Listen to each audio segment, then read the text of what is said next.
Hi అండి, welcome to home foods. ఎవరైనా సింపుల్గా చేసుకునేలా అరిసెలు అయితే ఎలా చేయాలో చూసేద్దాం రండి. ఫస్ట్ అయితే నేను ఇక్కడ 3 కేజీల స్టోర్ బియ్యం తీసుకున్నాను. అవి నీట్గా 4 సార్లు క్లీన్ చేసుకోవాలండి. అలాగే 12 అవర్స్ నానబెట్టుకోవాలి. మనమైతే మధ్య మధ్యలో మళ్ళీ ఒకసారి క్లీన్ చేసుకోవాలండి 6 అవర్స్కి అట్లా, లేదంటే పులిసిన వాసన వస్తాయండి బియ్యము. అలాగే అరిసెలు చేసుకున్న మనకి అరిసెలు కూడా కొంచెం వాసన అనేది వస్తుందండి, పులిసిన వాసన. అందుకే మనము 6 గంటలకు ఒకసారి క్లీన్ చేసి పెట్టుకోవాలి. తర్వాత 12 అవర్స్ అయ్యాక మళ్ళీ ఒకసారి క్లీన్ చేసుకొని జల్లిగంటిలో వడగట్టుకోవాలండి, నీళ్ళన్నీ దిగిపోయేటట్టు. అలాగే నీళ్ళన్నీ దిగిపోయాక మనము మరాడించుకోవాలండి. అది మెత్తగా పట్టించుకోవాలి, లేదంటే కానీ మళ్ళీ అరిసెలు మెత్తగా నీట్గా రావండి, ఇరిగిపోయినట్టు నూనెలో మళ్ళీ విడివిడిగా అయిపోతుంది. అందుకని మనమైతే మెత్తగా పట్టించుకోవాలి పిండి అనేది. పట్టించుకున్న తర్వాత మనము ఒకసారి జల్లించుకోవాలండి. ఒకవేళ మిల్లులో ఏమన్నా వచ్చినా కానీ మనం జల్లించుకున్నామంటే అందులో వచ్చేస్తాయి. మనము జల్లించుకునేటప్పుడు కూడా పిండి ఒత్తుకుంటూ జల్లించుకోవాలండి, లేదంటే పిండి ఆరిపోయిందంటే మనకి అరిసెలు అనేది విరిగిపోతాయి, నీట్గా రావు. అరిసెలు అనేది ఈజీ ప్రాసెస్ కాదు. జల్లించుకొని పక్కకు పెట్టాక మనము తర్వాత అయితే మనం కిలో బియ్యానికి 3/4 కిలో బెల్లం తీసుకోవాలండి.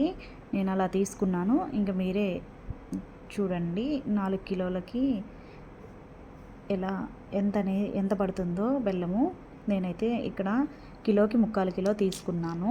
ఈ అరిసెలు చేసుకునేకైతే మనకి వెడల్పాటి గిన్నె ఒకటి కావాలండి. మంచి గిన్నె అంటే కలిపెట్టుకునేకి బాగా వెడల్పుగా ఉండాలా, అలాంటి గిన్నె ఒకటి తీసి పెట్టుకోవాలి. ఫస్ట్ అయితే మనమైతే ఆ గిన్నెలో ఇప్పుడు బెల్లం మంచిగా సన్నగా కట్ చేసుకొని వేసుకున్నామండి. నేనైతే ఇక్కడ పెద్ద గ్లాస్తో 1.5 గ్లాస్ నీళ్లు పోసానండి. సిమ్లో పెట్టుకొని అది బెల్లం అంతా కరిగేలాగా కలిపెట్టుకుంటూ ఒకసారి కలుపుకోవాలండి.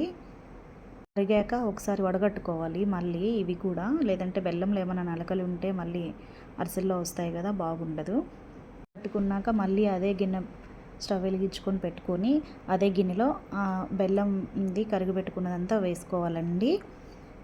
మీడియం ఫ్లేమ్ పెట్టుకొని మధ్య మధ్యలో కలుపుకుంటూ చూసుకోవాలండి పాకం వచ్చేది. ఒకసారి అయితే ఒక ప్లేట్ తీసుకొని అందులో వాటర్ వేసేసుకొని కొంచెం పాకం వేసి చూడాలండి, వచ్చిందా లేదా అనేది మనకి తెలుస్తుంది. మధ్య మధ్యలో మనం దాంట్లో వేసినప్పుడు విడిపోకూడదండి, ఉండలాగా మనకి రావాలి, చేతికి అనేది అంటుకోకూడదు. అంతే. పాకం వచ్చాక నెయ్యి, కొంచెం కొబ్బరి తురుము, నేను ఇక్కడ యాలకుల పౌడర్ వేసానండి. తర్వాత పిండేసి మంచిగా కలిపెట్టాము. అంతే అండి.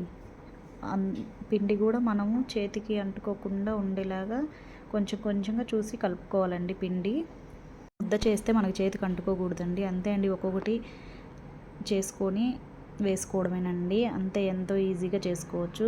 నెయ్యి అరిసెలు అయితే ఒత్తుకోకూడదు, నూనె అరిసెలు అయితే ఒత్తుకోవాలండి. అంతే అండి, ఎంతో ఈజీగా అయిపోయే అరిసెలు రెడీ. Okay, bye.